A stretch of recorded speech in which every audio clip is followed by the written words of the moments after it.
Vizianagaram care helping haunts trust ఆధ్వర్యంలో 16 వార్డుల్లోని బడుగు బలహీన పేద వర్గాల వారికి ఉచితంగా బియ్యం పంపిణీ చేశారు. ఈ సందర్భంగా ట్రస్ట్ చైర్మన్ కాంతారావు మాట్లాడుతూ ఆంధ్రప్రదేశ్ రాష్ట్ర ముఖ్యమంత్రి వైఎస్ జగన్మోహన్ రెడ్డి పరిపాలనా స్ఫూర్తితో పేద ప్రజలకు ఆర్థిక సామాజిక చైతన్యం అందించేందుకు బియ్యం పంపిణీ కార్యక్రమం చేయడం జరిగిందని తెలియజేశారు. తనకున్న ఆర్థిక పరిధి మేరకు పేద ప్రజలకు సహాయ సహకారాలు అందించడంలో ముందుంటానని ఆయన అన్నారు. ఈ కార్యక్రమంలో Keshava Srirama, KR helping hands trust సభ్యులు నవీన్ దాసు, కిరణ్, అనిల్, రాము నాయుడు, రవి, ధనరాజ్, సూర్య పాల్గొన్నారు.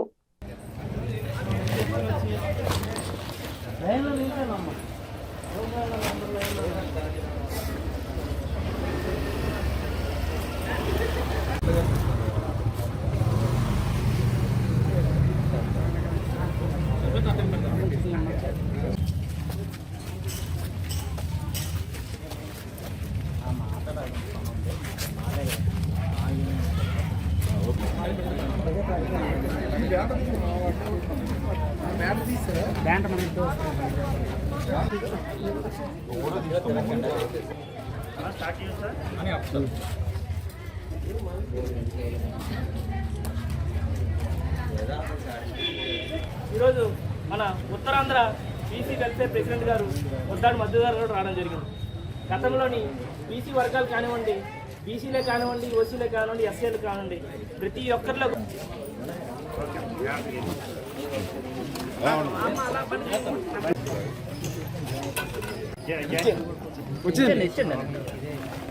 వీడియో కదా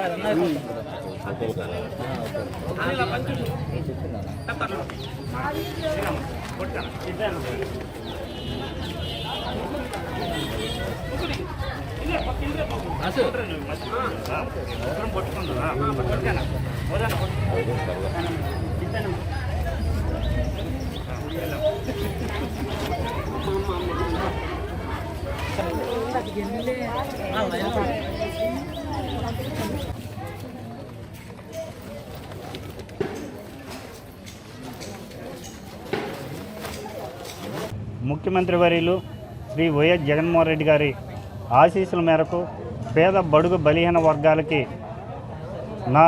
ఎంతో కొంత సేవ చేయాలనే ఉద్దేశంతో కేఆర్ హెల్పింగ్ హ్యాండ్స్ అనే ట్రస్ట్ ద్వారా ఈ ఉత్తరాంధ్రలో వెనుకబడినటువంటి విజయనగరంలో సర్వీస్ చేయాలనే ఉద్దేశంతో మా ఆంధ్ర యూనివర్సిటీ లా విద్యార్థి గతంలో మాతోటి చిన్న చిన్న ఉద్యమాల్లో పాల్గొన్నటువంటి శ్రీరాము ఆధ్వర్యంలో వారి కోరిక మేరకు ఈరోజు ఇక్కడ ఈ పేదలకి రైస్ పంపిణీ కార్యక్రమాన్ని చేపట్టడం జరిగింది.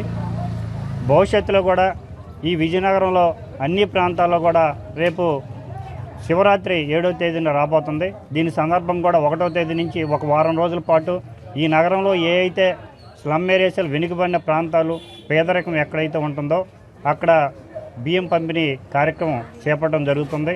కాబట్టి ప్రజలందరూ కూడా వీటన్నిటిని కూడా సద్వినియోగం చేసుకొని భవిష్యత్తులో విజయనగరాన్ని అభివృద్ధిలో అదేవిధంగా సేవా కార్యక్రమాల్లో మా సంస్థ ముందుంటుందని చెప్పి, అలాగే ఈ కార్యక్రమానికి ఇచ్చేసిన ఉత్తరాంధ్ర బీసీ సంక్షేమ సంఘం అధ్యక్షుడు మధు గారికి, అలాగే మా మిత్రులందరికీ కూడా ఈ వచ్చినటువంటి ప్రజలందరికీ కూడా అభినందనలు తెలియజేస్తూ మేము చేసే సర్వీస్కి ఈ విజయనగరం ప్రజలందరూ కూడా సహకరించాలని చెప్పి, అలాగే ఈ మా కార్యక్రమాలకు సపోర్ట్ చేస్తున్నటువంటి ప్రింట్ మీడియా, ఎలక్ట్రానిక్ మీడియా ప్రతినిధులకు కూడా ప్రత్యేక ధన్యవాదాలు. కార్యక్రమాన్ని చేపట్టడాన్ని వారందరినీ కూడా అభినందిస్తూ, మరి ఎక్కడైతే పేదలు ఉంటారో మరి వారికి సర్వీస్ ద్వారా వారి ఆ కార్యక్రమాలు చేపట్టడం చాలా అభినందనీయం. ప్రతి ఒక్క పేద మహిళలకు కూడా ఈరోజు చేస్తున్న ఈ కార్యక్రమాన్ని రానున్న కాలంలో ఈ విజయనగరం పట్టణంలో ఉన్నటువంటి ప్రతి ఒక్క స్లమ్స్లో కూడా ఇటువంటి కార్యక్రమాలు ఈ చారిటబుల్ ట్రస్ట్ ద్వారా చేస్తామని చెప్పడానికి వారందరికీ ప్రత్యేకమైన అభినందనలు తెలియజేసుకుంటూ ముందు ఈ సంస్థ మరిన్ని ఈ సేవా కార్యక్రమాలు ఈ విజయనగరం నియోజకవర్గంలో చేపట్టాలని ఈ సందర్భంగా వారిని కోరుతున్నాను.